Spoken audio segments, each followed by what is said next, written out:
ఎట్టెట్టా అనితక్క, ఏంది నీ తిక్క? అర్థమవ్వట్లేదా? ఓసారి ఈ వీడియో చూడండి. 100, 350, 700 యాలం పాటలు పాడుకుంటున్నారు. అర్థమవుతుందా? ఓసారి వినండి.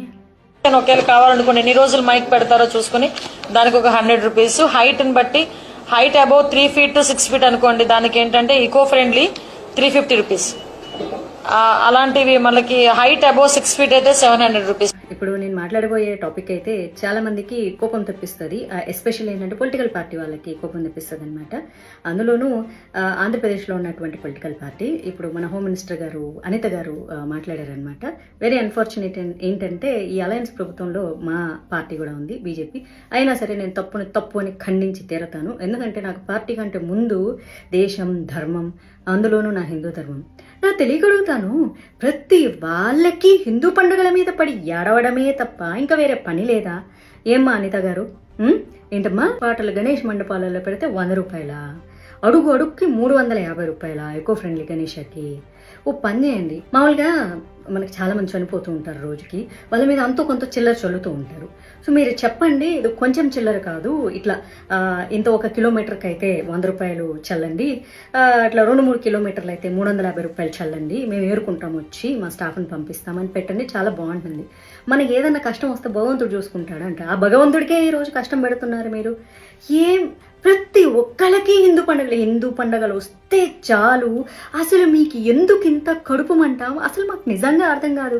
ఇదే రూల్ మీరు క్రిస్టియన్స్కి పెట్టండి, ఇదే రూల్ మీరు ముస్లిమ్స్కి పెట్టండి, తర్వాత హిందువులకు కూడా పెట్టండి. మేమేమి అందరికీ సమానంగా రూల్స్ పెట్టండి. రోజుకి 5 సార్లు నమాజ్ చేస్తూ ఉంటారు కదా, వాళ్ళకి ఎప్పుడన్నా రూల్స్ పెడతారా? మరి వాళ్ళకు కూడా నమాజ్కి 100 రూపాయలు అని పెట్టాలి కదా.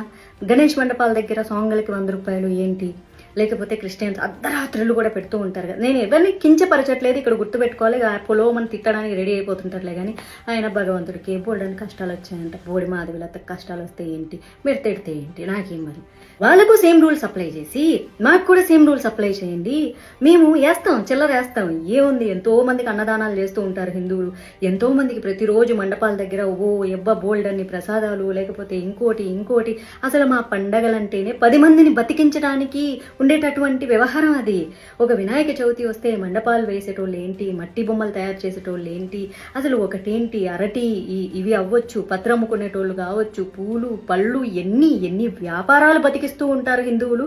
అట్లాంటిది మీ మొహాన చిల్లరేయడానికి మాకేముంది? మేము దాని బిచ్చం వేస్తాం. మేము కావాలంటే మండపాల దగ్గర మీరు వచ్చి అడుక్కుంటున్నారు. యాక్చువల్లీ చెప్పాలంటే టు బి ఆనెస్ట్లీ 100 రూపాయలు 350 రూపాయలు అని చెప్పి అడుక్కి 350 రూపాయలు మీరు బిచ్చం అడుగుతున్నారు. మేము బిచ్చం వేస్తాము, ఏముంది. మా విగ్రహాల దగ్గర మీరు బిచ్చం ఎత్తుకుంటుంటే వేయడానికి మాకు ఏమన్నా ప్రాబ్లమా? నేను ఇప్పుడు ఇలా మాట్లాడాను అనుకో, ఇప్పుడు ఎన్వైరన్మెంట్ మీద ప్రేమ పుట్టుకొచ్చేస్తుంది చాలా మందికి. ప్రకృతి ప్రేమికులు అంటూ మాట్లాడతారు.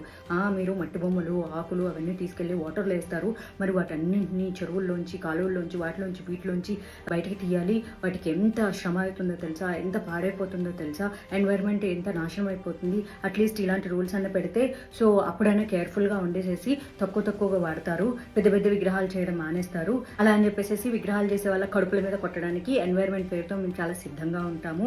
ఈ సమయంలోనే మట్టి బొమ్మలు అమ్ముకునే వాళ్ళ జీవితాలు సంకనాకిచ్చి సర్వనాశనం చేయడానికి ఎన్వైరన్మెంట్, వాటి సేఫ్టీ, ప్రకృతి ఆరాధకులు, ప్రేమికులు అనే వాళ్ళం మేము అసలు ఎప్పుడు రెడీగా ఉంటాము. ఎందుకంటే రేప్ చేసిన అమ్మాయి ఎట్ట చచ్చిపోయినా పర్వాలేదు, కానీ రేపిస్ట్ గాడికి ఉరి శిక్ష, ఇంకో శిక్ష వేస్తే మానవ హక్కులు అని చెప్పి ముందుకు వస్తారు చూడు. అట్లాంటి ప్రకృతి ప్రేమికులు ఇప్పుడు ముందుకు వచ్చేస్తారనమాట. అంతే మీరు ఏదంటే అది కరెక్ట్. దానగుణం చేయడంలో హిందూ దేవాలయాలు కానీ, హిందూ పండుగలు కానీ ఫస్ట్ నంబర్ 1 ఉంటారు. చిన్న పిల్లలు కూడా వాళ్ళ కిడ్డీ బ్యాంకుల్లో పెట్టుకుంటారు, పిగ్గీ బ్యాంక్స్. అవి కూడా పాలగొట్టి తీసుకొచ్చి కావాలంటే ఇస్తారు, మీ మొహాన పడేస్తారు డబ్బులు, అదే ఉంది. కాకపోతే అందరికీ సేమ్ రూల్ అప్లై చేయండి. మీరు ఇలాగ ఇన్నిసార్లు మైకులు పెడితే, లేకపోతే పొగులు, మధ్యాహ్నము, సాయంత్రం, అర్ధరాత్రి పెడితే ఇగో ఇంత డబ్బులు కట్టండి అని రూల్స్ పెట్టండి. అందరికీ రూల్స్ పెడితే మేము కూడా ఒప్పుకుంటాము. మీరు అడుక్కుంటామంటే చెప్తున్నా కదా, అయ్యయ్యో మా ఇంట్లో పనిచేసేటోళ్ళు, మా దగ్గర వాచ్మెన్లు, లేకపోతే చిన్న పిల్లలు అందరూ తీసుకొచ్చి మీ మొహాన్ డబ్బులు పడేస్తారు.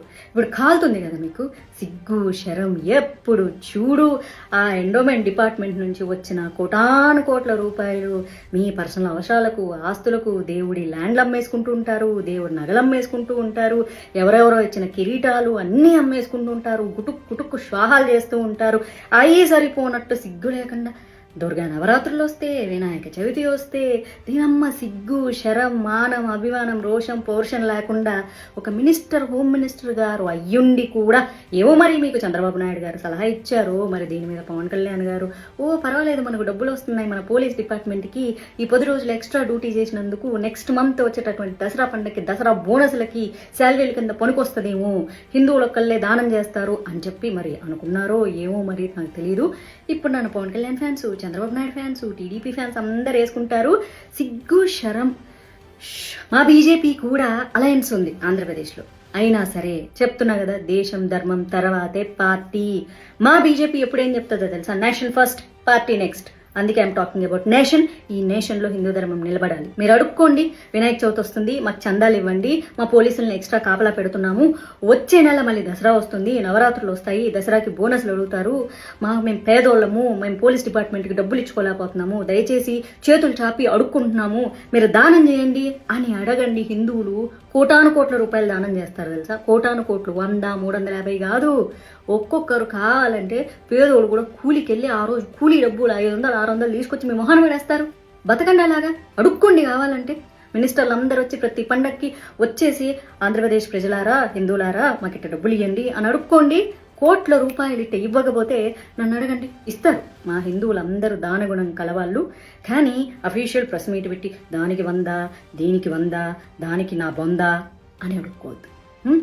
Shame on you, shame on you.